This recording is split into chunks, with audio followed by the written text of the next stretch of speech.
정부가 발표한 일제 강제동원 피해자 해법이 너무나 굴욕적입니다. 피해자 반발은 물론이고 일본 학자조차 놀라워하고 있습니다. 현대자동차 협력업체 납품 비리 의혹을 두고 경찰이 사건을 기소 의견으로 검찰에 송치했습니다. 대구 수성 알파시티에 공사는 하지 않고 꼼수만 부리던 롯데가 8년 만에 착공 시기를 저울질하고 있습니다. 늘봄 학교라고 이른 아침부터 늦은 저녁까지 아이를 돌봐주는 프로그램이 있는데 비록 시범 운영이긴 하지만 준비가 부족했습니다. 여러분 안녕하십니까? 3월 8일 수요일 아침 대구 MBC 뉴스투데이입니다. 네, 나날이 대기가 건조해지면서 화재 사고가 자주 발생하고 있습니다. 오늘은 강풍주의보까지 더해져 화재 예방에 각별히 주의하셔야겠습니다. 유하경 기상캐스터입니다. 벌써 건조주의보가 발효된 지 2주가 지났는데요. 여전히 대구와 경북 전 지역에는 건조주의보가 이어지며 대기가 매우 건조합니다. 게다가 경북 북동산지와 울진에는 강풍주의보까지 발효되며 대기에도 비상이 걸렸습니다. 바짝 말라버린 대기에 순간풍속 시속 70km 이상의 강풍이 예상되고요. 오늘도 불조심해 주셔야겠습니다. 입산 자재를 비롯해 쓰레기 소각, 논밭 태우기 등 작은 불씨가 순식간에 커질 수 있어 화재 예방에 각별히 주의가 필요합니다.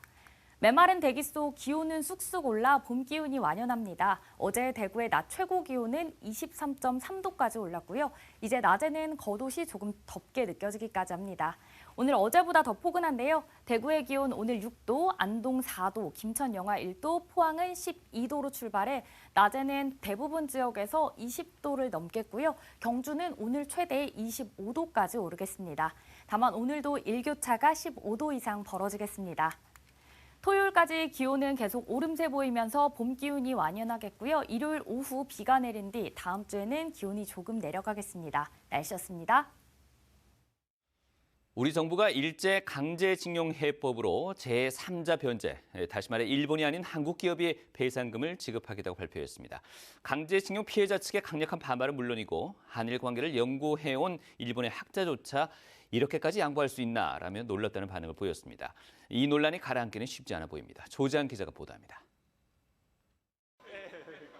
일제 강제징용과 위안부 등 한일 관계 연구를 위해 한국에 온 일본 연구진을 대구에서 만났습니다. 마침 정부가 발표한 강제징용 해법에 대해 일본 정부 주장과 거의 동일하다며 놀라움을 나타냈습니다. 이렇게까지는 한국 정부가 일본 정부한테 양보할 수가 있나는 식으로 느꼈습니다. 거의 일본 정부가 주장한 내용하고 비슷한 내용이잖아요. 대법원 판결에 따른 한국 정부의 이행 조치로 법적인 첫걸음을 내디뎠을 뿐 한일 양국 간 합의가 전혀 없는 반쪽짜리라고 평가했습니다. 더군다나 한일 양국 정부 모두 강제징용 피해 당사자에 대한 사과는 없다며 피해자들에 대한 사죄와 존중을 강조했습니다. 당사자에 대해 어떻게 사죄나 하거나 리스펙트나 하거나 역사에 대한 기록을 어떻게 보존하고 하려고 하는지를 부분에 따로 이야기해야 되는 것 같습니다.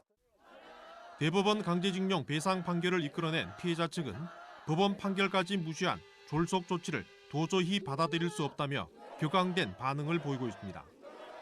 일본 전범 기업들이 져야 할 배상 책임을 우리 한국 기업들을 통해 가지고 그 면책을 시켜주겠다 이런 방식이니까 이게 조선 총독부에서 했던 거하고 근본적으로 뭐가 다릅니까? 을사늑약에 준하는 이게 계묘늑약이다 이런 말로 지금 많이 하고 있거든요. 한일 관계 개선을 말하며 일본의 강제징용에도 책임을 묻지 않겠다는 정부 결정에 논란을 넘어 분노가 커지고 있습니다. MBC 뉴스 조지한입니다. 현대자동차 2차 부품 협력업체가 미승인 부속품을 납품했고 이 과정에서 1차 협력업체 관계자에게 수억 원을 전달했다는 의혹을 대구문화방송이 보도한 바 있습니다.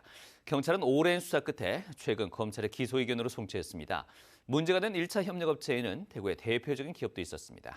보도에 신병철 기자입니다. 경북 경산시에 있는 현대자동차 2차 협력업체인 A사는 수년 동안 자동차 전등에 쓰이는 전선 뭉치인 와이어를 생산하는 데 값싼 미승인품 C를 사용해 납품했습니다. 현대자동차는 1차 협력업체에 납품하는 2, 3차 협력업체에 공급자 품질 인증 제도인 SQ 마크 인증 제도를 시행하면서 엄격하게 부품 관리를 하고 있습니다. 그런데도 이런 일이 발생한 것입니다. 알고 보니 그 배경에는 검은 비리 의혹이 있었습니다. A사는 2010년부터 2018년까지 자신들에게 하청을 준 현대자동차 1차 협력업체 고위 관계자 B씨의 배우자와 딸, 인척 등에게 급여 명목으로 3억 9천여만 원을 전달했습니다. 또한 A사의 당시 대표가 실질적으로 운영했다는 용역업체가 2017년부터 2019년까지 B씨의 딸과 배우자의 외삼촌 등에게 급여 명목으로 30여 차례에 걸쳐 1억 7천여만 원을 지급했습니다. 도 지가모가 자금 집행하고 다 담당을 했기 때문에 그 자신이 본인이 결제하고 다 했으니까요. 자금은 모든 자금은 거의 다 직접 다 했으니까. 1차 협력업체 고위 관계자 B씨는 이런 의혹에 대해 강하게 부인했습니다. 저희끼리 해쳐문 거를 왜 남의 이름 올리냐고요. 그 새끼들 하는 짓거리들이 전부 다 가라 이름 올려가지고 지금 돈 빼먹는 새끼들이잖아요. 하지만 경찰은 B씨가 A사로부터 그에게 돈을 받은 사실을 확인했습니다. 대구문화방송이 보도한 의혹 이외에도 B씨는 A사로부터 1억 7천만 원 정도를 더 받은 사실이 확인됐습니다. B씨가 급여 명목으로 받은 액수는 확인된 것만 5억 6천여만 원입니다. 경찰은 1차 협력업체 고위 관계자 B씨와 A사의 전 대표, 전 대주주 등 3명에 대해 배임 수재와 배임 증제, 업무상 횡령 등의 혐의로 검찰에 기소 의견으로 송치했습니다. 현대자동차의 미승인 부품이 납품된 것은 협력업체들 사이의 금품 비리 때문으로 드러나고 있습니다. 문제가 된 1차 협력업체는 국내는 물론 GM과 포드 등 외국 완성차 업체에도 수출하는 국내 최대 자동차 부품 전문기업 가운데 하나입니다. MBC 뉴스 신병철입니다. 대구 수성 알파시티에는 몇 년째 굴삭기가 이리저리 옮겨다니며 빈 땅만 조금씩 파고 있는 곳이 있습니다. 바로 롯데가 쇼핑몰을 만들겠다며 8년 전 대구시로부터 싼 값에 사들인 땅인데요. 홍준표 대구시장이 아무것도 하지 않고 땅을 놀릴 거면 당장 환수하라고 으름장을 놓자 롯데가 쇼핑몰 착공 시기를 조율하고 있습니다. 권윤수 기자가 보도합니다. 지난 2014년 말 롯데 자산개발이 대형 쇼핑몰을 짓겠다며 사들인 7만 7천 제곱미터 규모의 대구 수성 알파시티 땅. 8년이 넘도록 허허 벌판입니다. 경기 침체를 핑계로 공사를 미루던 롯데 자산개발은 자본 잠식 상태에 빠져 2021년 롯데 쇼핑으로 땅을 넘겼습니다. 롯데 쇼핑 역시 코로나19 유행을 핑계로 쇼핑몰 사업을 위한 공사를 차일피일 미뤄왔습니다. 그런데 권영진 전 대구시장 시절 땅만 사놓고 시간만 끌던 롯데가 홍준표 대구시장 앞에서는 태도를 바꾸기 시작했습니다. 홍 시장이 지난달 20일 롯데에 세금을 매기던가 땅을 환수할 방법을 찾으라고 대구시 직원을 다그쳤기 때문입니다. 법적 구속력 있는 협약서 체결까지 요구했습니다. 3월 3일까지 협약서를 받아내라고 지시했지만 답이 없자 홍 시장은 그제 협약서 체결을 다시 재촉했습니다. 협약서 초안은 이미 완성됐지만 대구시와 롯데가 서로 세부적인 문구를 고치는 단계에 있는 것으로 알려졌습니다. 구속력 있는 협약인 만큼 착공 시기를 못 받거나 구체적인 이행 절차가 담길 가능성이 높습니다. 롯데 측에서 가능한 지금 스케줄들을 저희랑 조율을 하면서 그 조율이 안 됐을 경우에는 조금 더 뭔가 법적 구속력을 갖게끔 그런 식으로 이제 협약서를 협의를 하고 있습니다. 뒷짐만 지고 있던 롯데도 이제는 구체적인 설계에 들어갔습니다. 롯데 쇼핑은 올해 안에 착공할 수 있을 것으로 전망하며 2021년 9월 경기도 의왕시에서 문을 연 아울렛과 식당가, 미술관 등이 어우러진 최근 트렌드를 살린 쇼핑몰 건립을 검토하고 있다고 밝혔습니다. 대구시는 며칠 안에 롯데쇼핑과 새로운 투자 협약서를 체결할 계획인 가운데 이번에는 바로 착공으로 이어질지 주목됩니다. MBC 뉴스 권윤수입니다. 학교가 이른 아침부터 늦은 저녁까지 아이를 돌봐주는 늘봄 학교가 경북 41곳 초등학교에서 이번 주 시범 운영에 들어갔습니다. 맞벌이 학부모들의 기대가 크지만 인력과 공간 같은 우려했던 일들이 전혀 해결되지 않았다는 게 문제입니다. 손은민 기자가 보도합니다. 아이들이 옹기종기 모여 앉아 숫자를 쓰고 있습니다. 이제 막 학교 생활을 시작한 1학년들입니다.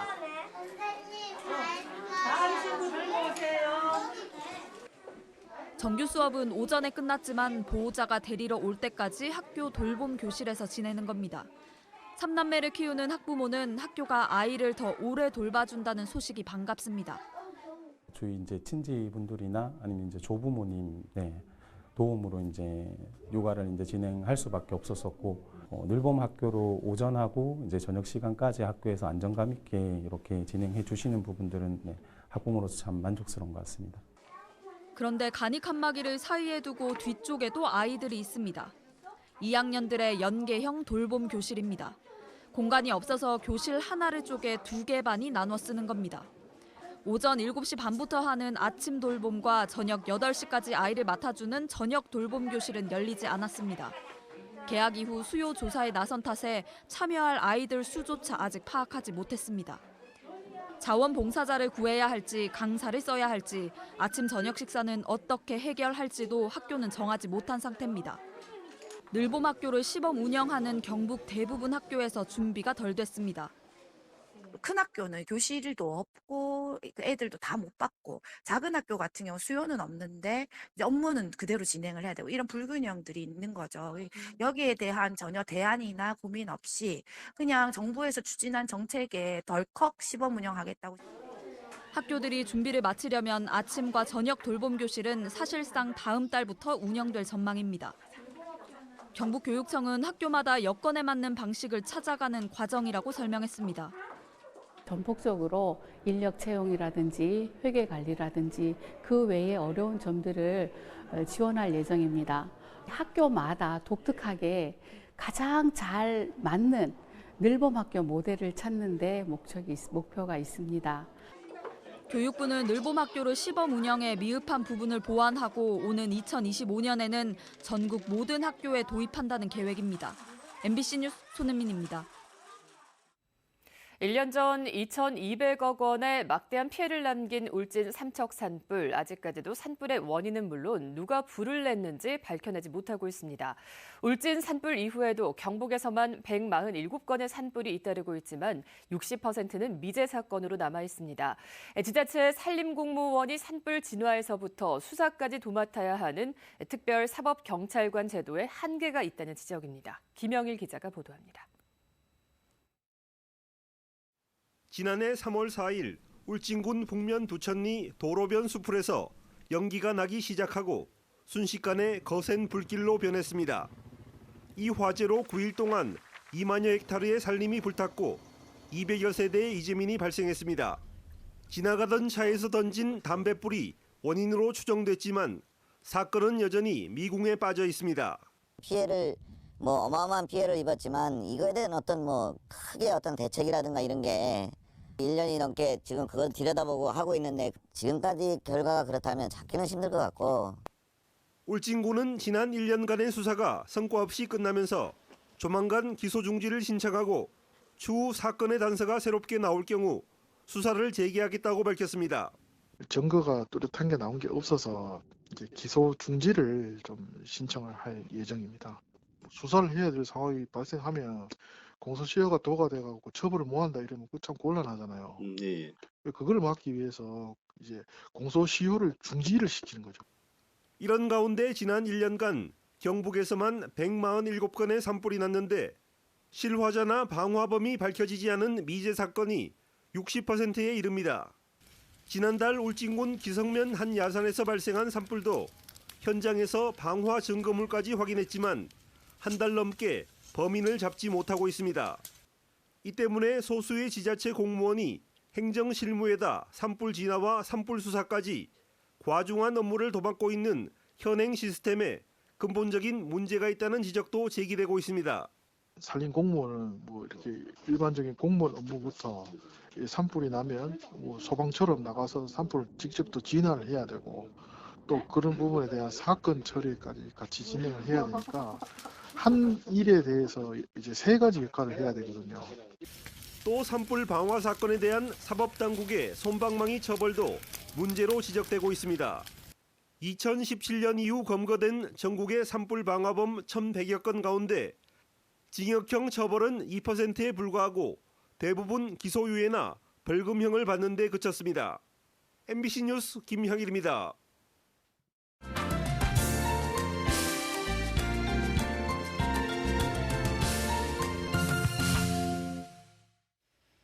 새학기가 시작되면서 대학가도 모처럼 활기를 찾았지만 대학생들의 한숨은 깊어지고 있습니다.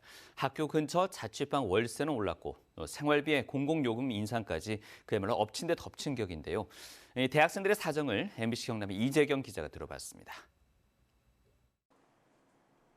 올해로 자취 4년 차인 대학교 4학년 학생입니다. 지난달 난방요금이 1년 전보다 2배나 오른 20만 원이나 나오자 깜짝 놀랐습니다.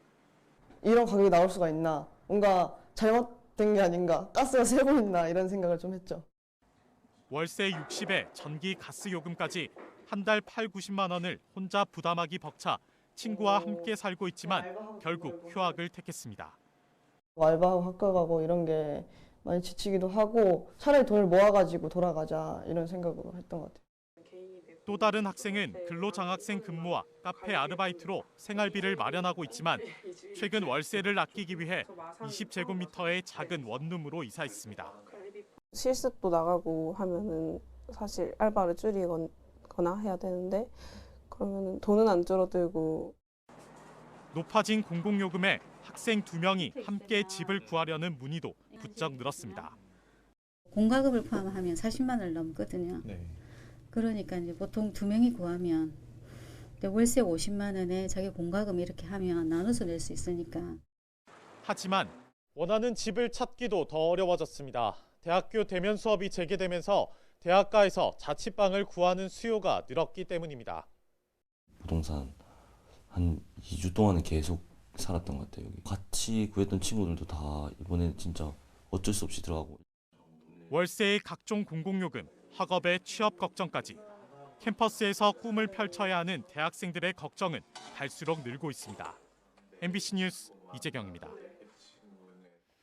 지난해 백제문화제 기간 공주보에 물을 채워서 환경단체에 거센 반발을 샀는데 취재진이 5달여 만에 현장을 다시 찾아가 봤는데 우려대로 황금빛 모래사장은 온통 진흙인 펄층으로 변해 있었습니다. 이것이 매년 반복되고 있어서 문제가 더 심각한데요. 대전 MBC 고병권 기자가 취재했습니다.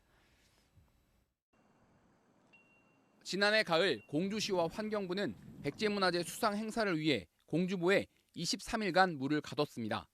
공주보 수위를 2배 가까이 끌어올린 겁니다. 하천 생태계가 망가진다며 환경단체들이 반대했지만 소용이 없었습니다. 축제가 끝나고 5달 남짓, 지금은 물이 빠져 바닥을 드러낸 공주보 주변 모래톱을 직접 찾아가 봤습니다. 고운 모래로 가득했던 넓은 하천 주변이 쩍쩍 갈라진 진흙 펄로 가득합니다. 강물이 흐르지 않고 정체되면서 생긴 변화로 악취는 물론 미관상 보기도 좋지 않습니다.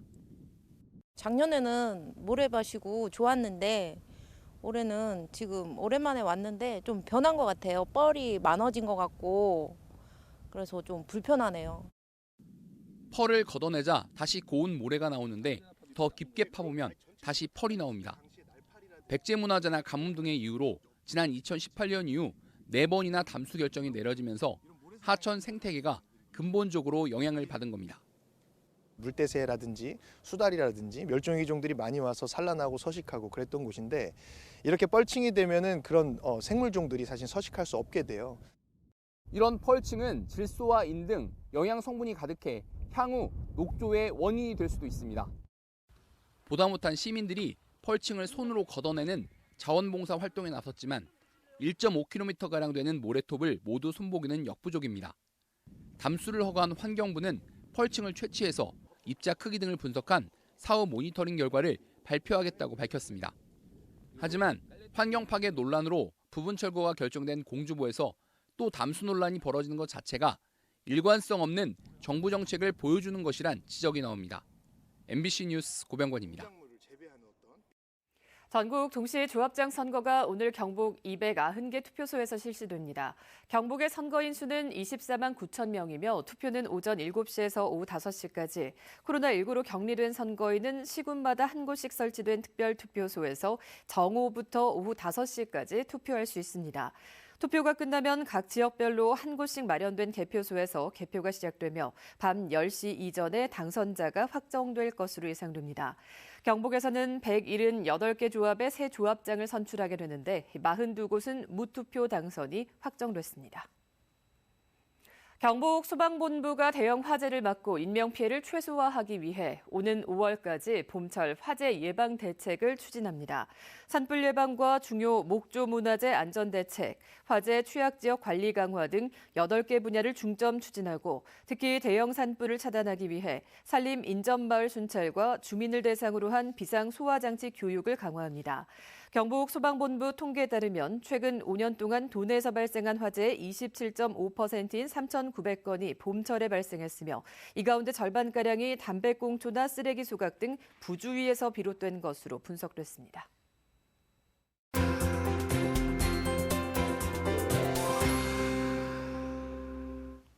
벌써 건조주의보가 발효된 지 2주가 지났는데요. 여전히 대구와 경북 전 지역에는 건조주의보가 이어지며 대기가 매우 건조합니다. 게다가 경북 북동산지와 울진에는 강풍주의보까지 발효되며 대기에는 비상이 걸렸습니다. 바짝 말라버린 대기에 순간풍속 시속 70km 이상의 바람까지 매우 강하게 불겠고요. 오늘도 불조심해 주셔야겠습니다.